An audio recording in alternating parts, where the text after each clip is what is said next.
मेरी पत्नी सिर्फ 10वीं पास, फिर भी वो जिन औरतों को बच्चे नहीं होते थे उनका इलाज करती थी। और इसके लिए उसने टेरेस पर क्लिनिक भी खोल रखा था। और वो जिस भी बांझ औरतों का इलाज करती वो औरतें प्रेग्नेंट हो जाती। मैं नीचे काउंटर पर काम करता। उसने मुझे कड़क शब्दों में कहा था कि तुम ऊपर बिल्कुल नहीं आओगे, क्योंकि ऊपर औरतों का इलाज होता है।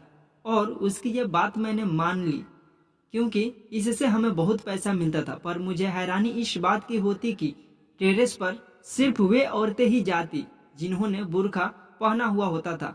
मुझे मेरी पत्नी पर शक होने लगा और एक दिन मैं बुर्का पहनकर ऊपर टेरेस पर चला गया और सामने जो देखा तो मैं सन्न रह गया, क्योंकि मेरा नाम सुनील है। हमारी आर्थिक परिस्थिति अच्छी नहीं थी, इसलिए हमारा गुजर बसर बड़ा मुश्किलों से होता था। मैं पढ़ा लिखा था पर मेरे पास नौकरी नहीं थी और मेरी पत्नी सिर्फ 10वीं पास। पर क्या पता और कैसे मेरी पत्नी ने एक अकल लड़ाई और टेरेस पर एक क्लिनिक शुरू किया, जहां वो उन औरतों का इलाज करती जिन्हें बच्चे नहीं होते थे। साल भर तक तो कोई ज्यादा नहीं आता था। उस एक साल में उसके पास बस 2 ही औरतें आई थी।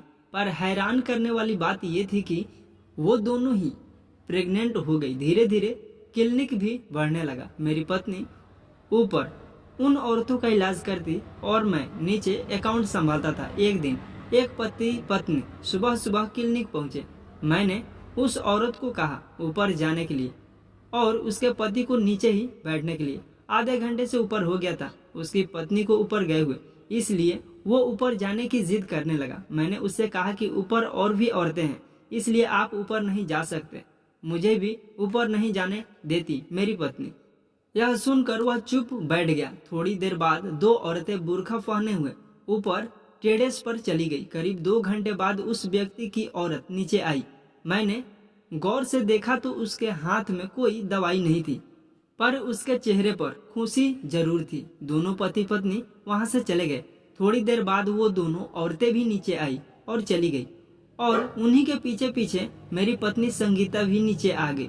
उसने अपने चेहरे से मास्क हटाया और जो हैंड ग्लव्स थे वे डस्टबिन में डाल दिए। उसे देखा तो वह भी हल्की सी मुस्कुराई। तभी मैंने पूछा कि संगीता, तुम सिर्फ 10वीं पास, फिर कैसे इन औरतों का इलाज करती हो? उस पर उसने कहा कि मेरे लिए बस इतना ही काफी है कि मैंने ऐसी स्त्रियों की गृहस्थी टूटने से बचाई है। यह सुनकर मैं शांत हो गया। पता नहीं वो मुझसे क्या छुपा रही थी, पर आखिर मैं उसका पति हूँ। कम से कम उसको मुझे तो बताना चाहिए था ना। शुरुआत में मैं उसके काम पर ज्यादा ध्यान नहीं देता था, पर धीरे धीरे उसका नाम सब जगह हो गया। शुरू में तो वो बस 1 या 2 स्त्रियों का ही इलाज करती थी, पर अब वो दिन में करीब 20 से 25 स्त्रियों का इलाज करती है। अकेली को ये सब संभालना बहुत मुश्किल हो रहा था, इसलिए नीचे काउंटर शुरू करके मैं उनका ब्लड सैंपल लेता। उनके ट्रीटमेंट में करीब 3 या 4 घंटे लगते। मैं हर बार उससे पूछता कि आखिर तुम किस तरह से इलाज करती हो, और वो हर बार हंस कर टाल देती। मैं कभी कभी सोचता कि उस क्लिनिक में पेशेंट होने या ना होने पर भी मुझे जाने की इजाजत नहीं थी, सख्त माना ही थी। मैं अपनी पत्नी से ज्यादा सवाल नहीं कर सकता था, क्योंकि मैं काफी सालों से बेरोजगार था और उसकी कमाई से घर चलता था। पहले तो 2 वक्त की रोटी मिलना मुश्किल था, उस पर 2 बच्चों की जिम्मेदारी वो अलग। मैं बेरोजगार था, इसलिए वो बार बार ताने मारती थी। कई बार वो मुझसे लड़कर मायके चली जाती थी और फिर उसने खुद ही कुछ करने की सोची। एक दिन वो मेरे पास आई और मुझसे कहने लगी कि सुनील, मुझे टेरिस पर एक क्लिनिक शुरू करना है। तुम सिर्फ 10वीं पास हो, फिर तुम क्लिनिक कैसे शुरू कर सकती हो?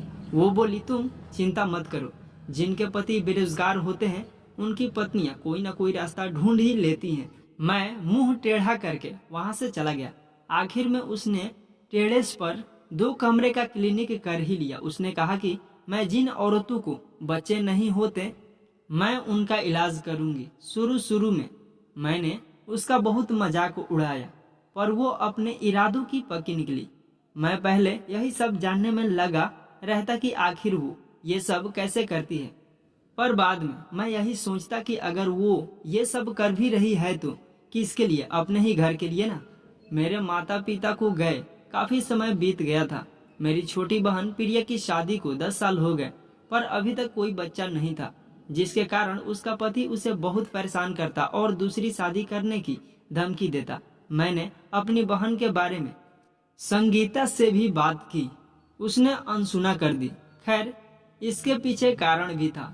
शादी से पहले प्रिया ने अपनी भाभी का बहुत तिरस्कार किया, उसे ननद के रिश्ते के नाम पर बहुत अधिक परेशान किया। मैं भी कई बार अपनी बहन की बातों में आ जाता था और संगीता पर हाथ उठा देता, पर यह संगीता को अच्छी तरह से याद था और शायद इसलिए वो प्रिया का इलाज करने के लिए बिल्कुल भी तैयार नहीं थी।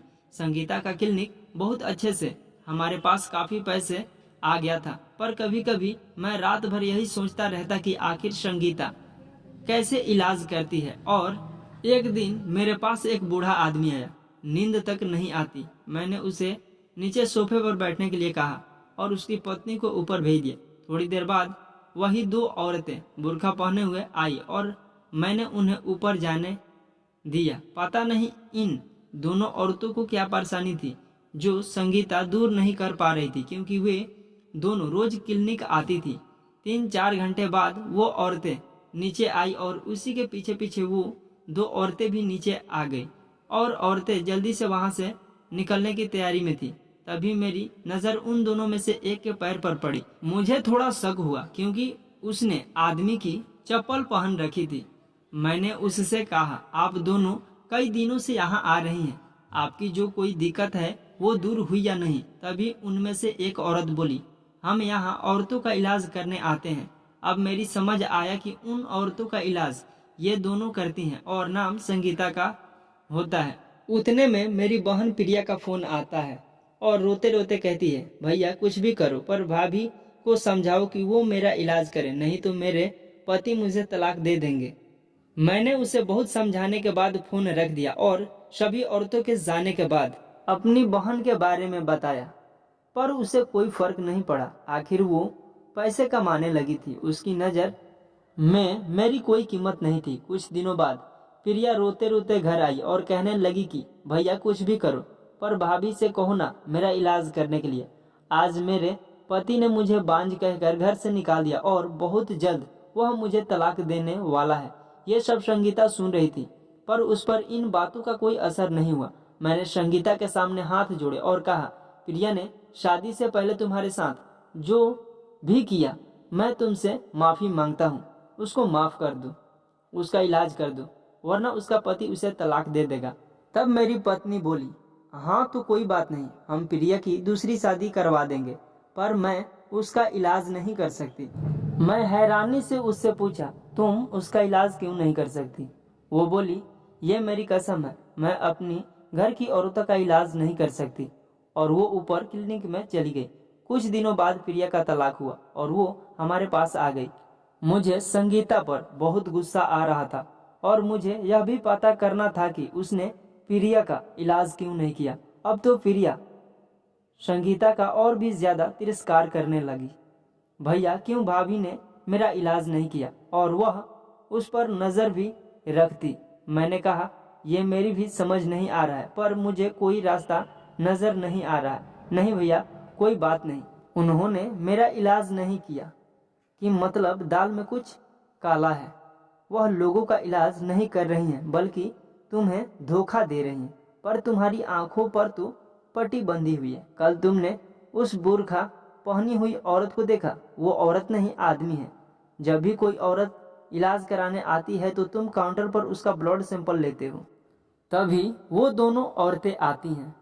वो दोनों आदमी यानी पुरुष हैं। जरूर तुम्हारी बीबी कोई बड़ा खेल खेल रही है। प्रिया ने जो कुछ बताया था उसको सुनने के बाद मेरे मन में भी शक आया था। मैंने उससे कहा कि कल हम दोनों बुर्खा पहनकर क्लिनिक में जाएंगे। दूसरे दिन एक औरत बुर्खा पहने हुए आई। मैंने उसे ऊपर जाने के लिए कहा और उसके पति को नीचे ही बैठने के लिए कहा। उतने में ही मैंने प्रिया को फोन करके बुला लिया और हम दोनों बुर्खा पहनकर ऊपर पहुंच गए। संगीता का क्लिनिक बहुत बड़ा और बहुत सुंदर था। इलाज कराने के लिए दो औरतें वहां बैठी हुई थी। जब हम दोनों अंदर गए तो संगीता को लगा कि हम दोनों वही औरतें हैं जो इलाज करने के लिए आई हैं। संगीता बोली, अच्छा हुआ तुम जल्द ही आ गई, यह फाइल लो और इनका नाम लिखो। इसका ब्लड ग्रुप भी पॉजिटिव है और इसे भी पॉजिटिव वाला ही बच्चा दो। ये सुनकर हम दोनों ने अपने से बुर्खा एक साथ हटाया। हमें देखकर संगीता थोड़ी डर सी गई। मैंने कहा, अब तो तुम्हें बताना ही पड़ेगा कि आखिर तुम क्या और कैसे इलाज करती हो। तब संगीता कहती है, तुम तो बेरोजगार थे, गरीबी ने अपना क्या हाल किया था तुम्हें तो पता ही है। तभी मेरी एक सहेली ने मुझे ऐसी औरतों का इलाज करने के लिए कहा। मेरी सहेली एक एनजीओ चलाती थी जहां उन अनाथ बच्चों को संभाला जाता था जिन्हें उनके माँ बाप कूड़े में फेंक कर चले जाते थे, या फिर बिन ब्याही लड़कियां भी उसके एनजीओ में अपने बच्चे को दे जाया करती थी। वो उन बच्चों को देख रेख करती थी। उसी ने मुझे बताया कि अपने समाज में जब किसी स्त्री को बच्चा नहीं होता तो या तो दूसरी शादी करने पर जोर दिया जाता है या फिर बच्चा गोद लेने पर। इस तरह कितने ही लोगों की गृहस्थी बर्बाद हो जाती है। मेरी सहेली ने अपने 2 नौकर दिए थे। जब कभी कोई औरत इलाज कराने आती तो मैं उसे साफ साफ बताती कि यहाँ कोई इलाज नहीं किया जाता, मैं कोई इलाज नहीं करती, पर तुम्हें बच्चा जरूर मिलेगा। मैं उस औरत का और उनके पति का ब्लड ग्रुप लेती और 9 महीने बाद उसी ब्लड ग्रुप का बच्चा उन्हें दे देती। मैं प्रिया का इलाज इसलिए नहीं कर रही थी कि कहीं उसको ये सब पता ना चल जाए। भाभी, अगर आपने मेरा इलाज किया होता तो आज मैं यहाँ ना होती। खैर, अब मैं आपका इस काम में साथ दूंगी क्योंकि ये काम समाज के लिए बहुत ही अच्छा है। इस तरह से जो बच्चे अनाथ थे उन्हें माँ बाप मिल जाते हैं और जिन्हें बच्चा नहीं होता उन माँ बाप की भी गोद भर जाती है और इस तरह से कितनी ही स्त्रियों की गृहस्थी बर्बाद होने से बच जाती है। प्रिया और संगीता की आंखों में और मुझे मेरी पत्नी पर आंसू आ गए और मुझे मेरी पत्नी पर गर्व महसूस हो रहा था। साथियों, कहानी कैसी लगी?